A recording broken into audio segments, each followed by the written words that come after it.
ప్రతి ఒక్కరి జీవితంలో ఒడిదుడుకులు సహజం. కష్టాలకు భయపడకుండా ఎదురెళ్లేవారే జీవితంలో విజేతలుగా నిలుస్తారు.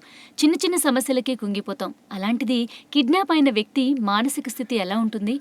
అదే ఆ వ్యక్తి ఒక అమ్మాయి అయితే, ఇంకా చెప్పాలంటే తాను హీరోయిన్ అయితే, ధైర్యం లేని వాళ్ళైతే ఏ దారుణానికైనా ఒడిగొట్టొచ్చు.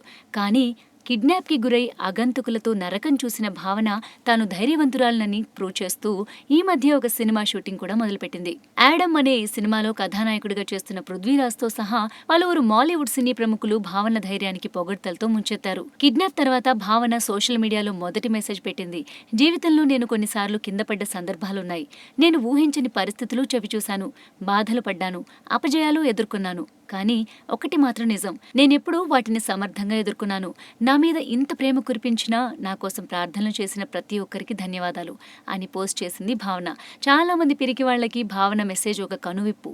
ఆమెను చూసి మనం నేర్చుకోవాల్సింది చాలా ఉంది. ఏమంటారు?